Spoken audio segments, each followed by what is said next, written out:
Welcome to மகி மஞ்சள். இன்றைக்கி முட்டை ஆம்லேட் தான் பார்க்க போகிறோம். இது 2 மினிட்ஸ் சைட் டிஷ். ரொம்ப ஈஸி, உடனே பண்ணிடலாம். இதுக்கு தேவையான பொருள் முட்டை, மிளகு, உப்பு. ஆம்லேட் போடுறதுக்கு தேவையான அளவு எண்ணெய். இதுதான். ஆம்லேட் காரமாக வேணும்னா மிளகு அதிகம் சேர்த்துக்கோங்க, உப்பு கம்மி பண்ணிக்கோங்க. காரம் கம்மியாக வேணும்னா உப்பு கொஞ்சம் அதிகமாகவும் மிளகு கொஞ்சம் கம்மியாகவும் ஆட் பண்ணிக்கோங்க.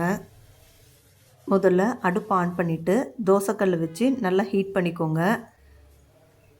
ஆனியன் வச்சு எண்ணெய் ஊற்றி நல்லா க்ரீஸ் பண்ணிக்கோங்க. அப்போ தான் ஆம்லேட் போடுறப்ப ஒட்டாமல் இருக்கும். முட்டையை உடச்சி ஊற்றிட்டு அப்படியே வேணா கூட பெப்பரும் சால்ட்டும் போட்டுக்கலாம். ஆனால் நல்ல தோசை கரண்டியை வச்சு நல்லா ஸ்ப்ரெட் பண்ணிட்டிங்கன்னா ஈஸியாக வெந்துடும். சாப்பிட்றதுக்கும் நல்ல டேஸ்ட்டாக இருக்கும். மிளகும் உப்பும் போட்டு மிக்சியில் ஒரு ஓட்டிக்கோங்க. அந்த பவுடரை அந்த முட்டையை உடச்சி ஊற்றிருக்கோம் பார்த்திங்களா, அது மேலே அழகாக தூவிடுங்க. உங்களுக்கு காரம் அதிகமாக வேணும்னா நிறைய போட்டுக்கோங்க, கம்மியாக வேணும்னா கொஞ்சமாக ஆட் பண்ணிக்கோங்க. உங்களுக்கு எவ்வளோ ஆயில் வேணுமோ அதுக்கேற்ற மாதிரி ஆம்லேட்டை சுற்றி எண்ணெய் ஊற்றிக்கோங்க. இந்த சைட் 1 மினிட்டும் திருப்பிட்டு 1 மினிட்டும் வேக வச்சா போதும். 2 மினிட்ஸில் ஆம்லேட் ரெடி.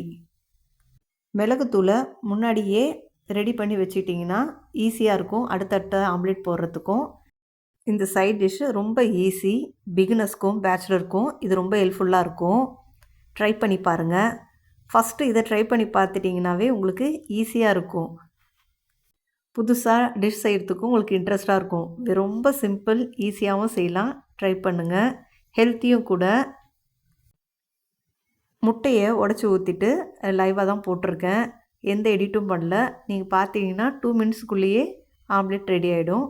ட்ரை பண்ணி பாருங்கள். தோசைக்கல் சூடாக இருக்கணும். உங்களுக்கு பிடிச்சதை சமைச்சு சாப்பிட்டு சந்தோஷமாக இருங்க. தேங்க்யூ.